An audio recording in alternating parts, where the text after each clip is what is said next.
Hello, everybody, and thank you for tuning in to the Liberty Report.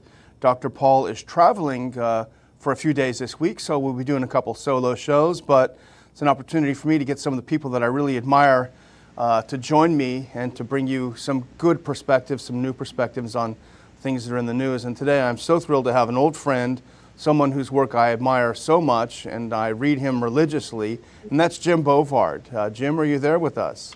Yeah, Daniel, thanks for having me on. I have to say I'm somewhat disappointed that you're not wearing a white shirt today, white shirt and tie, but that's okay. I'm not going to hold it against you. Well, the boss is away, so the mice will play. Well, hey, same here.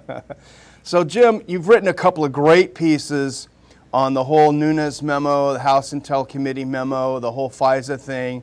What I loved about what you did is that you took a whole different turn, because everyone, the partisan bickering was, oh my gosh, you Republicans are releasing classified info. The Republicans are, oh my gosh, I can't believe it, the FISA is being abused. You're trying to bring down the president. You bring a whole different perspective into it. And so I thought, it would be great to talk about that today. But I think I'd like to start with a quote that I think probably captures the root of the problem rather than how it's framed in the media. And this is by someone who I think we both have a certain amount of respect for. I think he's a decent guy. He's probably one of the best guys in the media, and I think he gets it in a lot of ways, and his takedown of Max Boot was absolutely one for the ages. And I'm talking about Tucker Carlson. As I say, a guy who, for the most part we admire. But here's a quote that he had that was tweeted from his show yesterday that kind of, I think, encapsulates the problem. He said, quote, "For the first time in generations, Americans have reason to believe that our intelligence and law enforcement agencies gravely misuse the powers we have given them." First time in generations. Jim, something tells me that you got a problem with that quote. Well, it certainly made me smile. I mean, it's interesting. Tucker Carlson has done a lot of excellent work. He has some very good riffs on the FBI late last year when some of the scandal stuff was coming to the fore. But as far as the first time in generations, I guess if you don't count the Iraq War, the 2003 Iraq War that the intel agencies helped lie us into, they were very servile to Vice President Dick Cheney. My impression was that Cheney told them what they were going to find, and then they said, yes, sir. And there's a lot of other scandals going back decades on this. It's fascinating to see how a lot of people have been indignant at any criticism of the FBI or the CIA or the Foreign Intelligence Surveillance Court, because all three of these have a profoundly tainted record. They do indeed. And, I think maybe we'll throw out another quote because I think it captures what you just said. The left's reaction, unfortunately, I don't want to lump everyone into it. When I say the left, I just mean in general. But Rob Reiner, the great intellectual filmmaker on the left, he said, "When you libel James Clapper and John Brennan, you libel America." It's sort of a weird, perverse John Wayne, I think someone said. Yes, there was. I've seen some very good quips on that, but the basic question I have is, how is it possible to libel Clapper and Brennan with the number of lies that they told? I mean, if you go back 4 or 5 years, you got Brennan, who was head of CIA, authorizing the CIA to spy on the U.S. Senate when the U.S. Senate was getting ready to blow the whistle on CIA torture. You have Clapper out there telling so many lies. I mean, he's someone who lied about the surveillance of Fisa court approved, which I think the statute of limitation for that perjury charge is getting ready to expire next month, which he'll probably have a celebration maybe. It might be he gets invited on MSNBC to celebrate with Rachel Maddow. I don't know. But a part of what fascinates me is looking at the history of this FISA court is they have approved so much illegal surveillance. And the whole idea that you have a secret court which secretly authorizes the wiretapping of a presidential campaign, this is something which should have been such an outrage, but instead people are quibbling, well, what did the FBI say in the memo? Did it have this, or was that in the footnote, or was it, was it clear?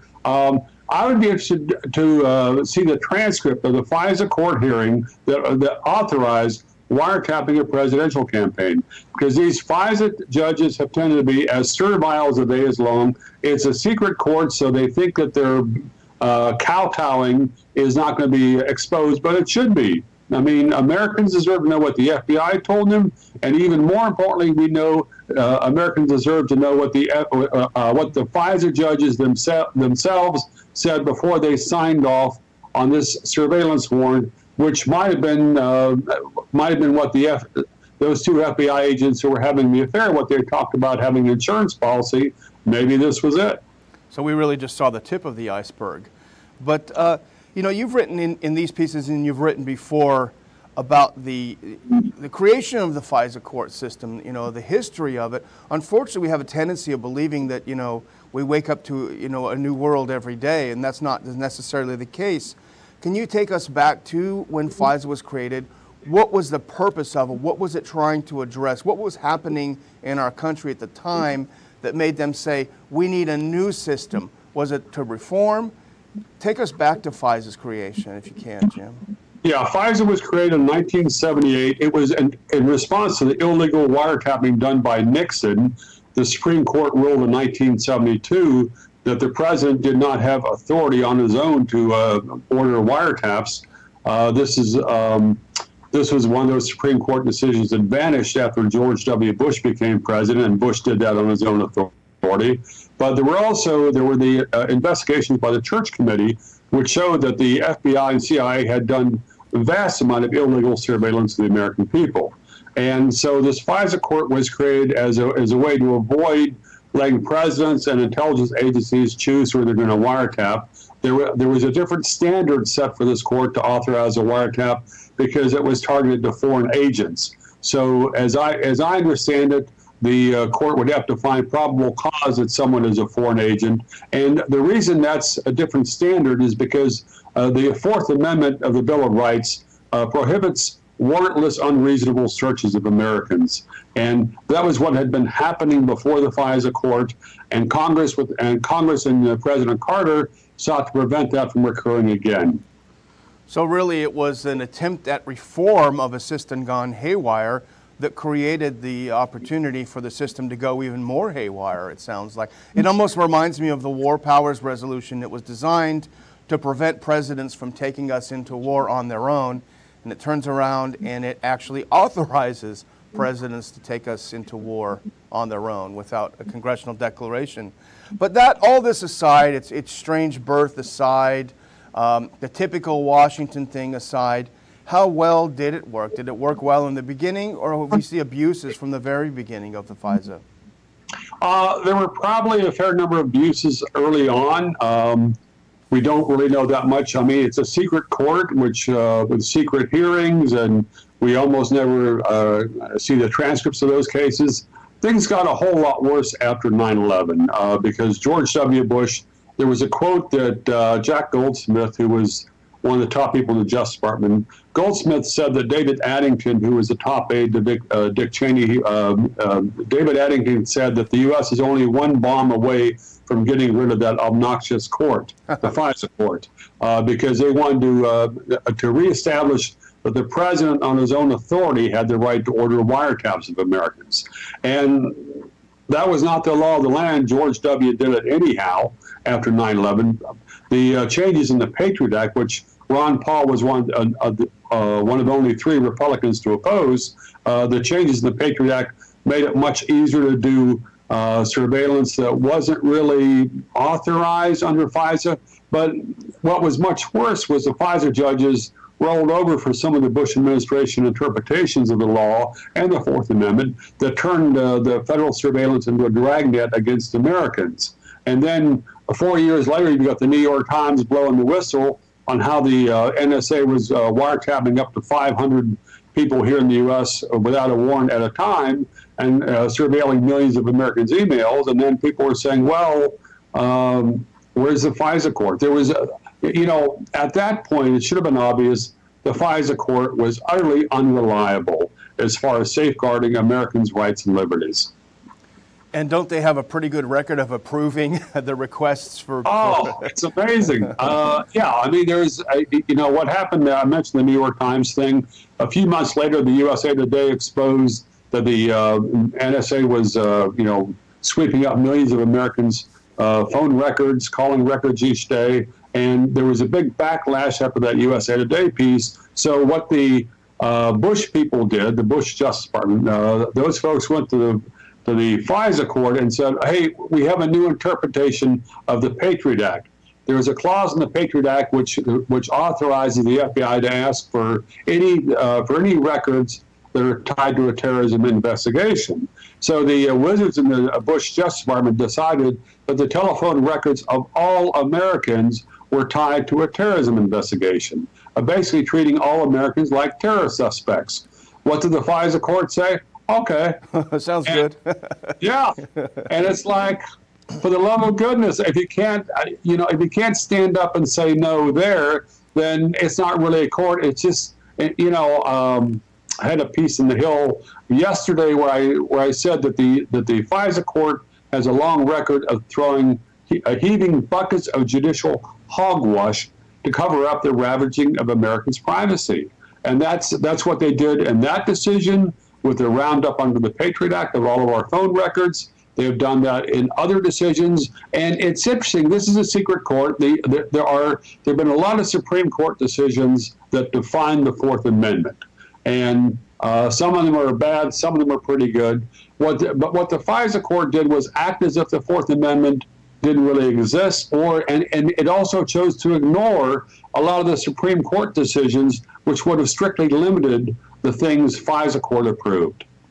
And this culminated, then you talk about, the Bush people went back to FISA to make legal the illegal things they've been doing. Is this where we got the so-called Protect America Act, which we also refer to as the FISA amendments? Is that this codified that into law? Or, I mean, isn't that a great title, Jim? The Protect America. Can you imagine being a member of Congress and voting on a bill, Protect America Act, and vote no? It's something out of the Soviets, I think. But anyway, is this what happened? Is this how it was codified? Yeah, that was part of it. But keep in mind, the Protect America Act, a wonderful wrinkle on that almost nobody recalls, is that the Bush administration set out a rumor that there might be a terrorist attack on Capitol Hill shortly before Congress voted for that. That was something that Jane Harman actually blew the whistle on and said that the Bush administration had issued that warning, knowing it was full of crap. But that was part of how they stampeded that thing. And the details of that Protect America Act, it basically allowed the government to surveil any American who exchanged phone calls or emails with anybody abroad. So it did not even make a pretense of targeting terrorist suspects. Instead, it's like, okay, somebody was talking to Germany, so boom, let's take their calls. This is something that's it was an embarrassment that Congress passed it. It's the kindest word I could say. I mean, there was someone had a great line many years ago that if the Fourth Amendment was if somebody proposed that in a bill to Congress, it probably not even get out of the House committees. There's so much contempt. I mean, and this I'm sure Ron Paul spoke against this, but he didn't have much support on his side of the aisle or on the other side of the aisle. Well, Congress has done a horrible job on privacy. Yeah, well, he doesn't want to protect America. But and actually, Dr. Paul wrote about it in his column this week, and I'm sure you've thought about this whole idea too. One of the things that really irked him and irked me, and I'm sure it irked you, is that Devin Nunes for the Republicans, even President Trump is calling him a hero and a great hero for releasing this. Okay, that's all fine and dandy, but the fact of the matter is he was the #1 person pushing the extension of the FISA amendments, preventing it from sunsetting, keeping it intact, even as he was sitting on this information of how it was being abused, not only for us lowly citizens, but even for a presidential candidate was falling into the dragnet and being abused. So, that seems pretty dastardly, doesn't it, Jim? Well, it's a paradox. No, it's. I mean, this is It's shady. It's shady. And it's appalling that that sequence would have happened. Justin Amash and others were out there. Ron Wyden, people like that were raising hell. But Congress got rolled as usual. Yeah. But no, I mean, it's just, folks should be skeptical of almost all the players on Capitol Hill in this current controversy. There are a handful who are pushing for for almost a full disclosure of everything in this case. And those have got good credit. But I want to see the damn transcript of that FISA court hearing on this search warrant of a presidential campaign. Yeah, release the transcripts. Forget about the memos. That's a hell of a lot more important because it goes to the heart of how this court operates. Yeah. And there was a hearing, there was a transcript that got released from them about 15, 16 years ago, which the court was talking about the proposal by the Bush administration to expand surveillance. And there was the Secrecy News got the transcript, analyzed it, and said that it was amazing how servile that the judges sounded, and they were so servile that they even asked Justice Department officials on how they should handle criticism of themselves. And this is a court. This is an independent court. This is a joke. Well, that's what happens when you have secret courts paid by the state. Yeah. I guess we'll probably need to close this down, Jim, but you have a great quote in your Hill piece that I'm going to throw back at you because I know you'll have a witty quip in response. But here's our great James Comey, the great person that we're told by the Rob Reiners of the world we dare not say anything against. Here's what he had to say about releasing the Nunes memo, which for all its shortcomings, we're happy to see it. He says, quote, releasing this memo wrecked the House Intel Committee, destroyed trust with the intelligence community, damaged relationship with the FISA court. It's the end of the world. What is your take on Comey's panic attack? It's always fun to see his piety piffle on Twitter. He's as sanctimonious as the day is long. But something which I want to know is during the time Comey was FBI chief, how many times did FBI agents mislead or lie to the FISA court? Because the FISA court came out with a decision last year, which they had 10 pages, a list of 10 pages of complaints about how the FBI had misused the law or misused the information FISA authorized them to get. How many falsehoods did FBI agents tell to the FISA court when Comey was boss? Because this is something that goes to the heart of Comey's credibility and the entire FISA court process. That's a very good point. Comey, come clean. Good luck on that one. Yeah, well, we could probably talk for an hour about this, Jim. You're such a great resource, and I'm glad you're watching it and writing about it. I'm glad they're giving you a platform. I really want to thank you for joining us again on the Liberty Report, and look forward to having you back again soon. Hey, thanks so much, Daniel. It was lots of fun to take some shots at these things with you. And I want to thank our viewing audience today for tuning in to the Liberty Report, even with Dr. Paul gone and tolerating me as the lead anchor. I hope if you like the show, you'll subscribe to our YouTube channel and have your friends and your enemies subscribe so you have something to talk about. So thanks again for tuning in to the Liberty Report, and please come back and see us tomorrow.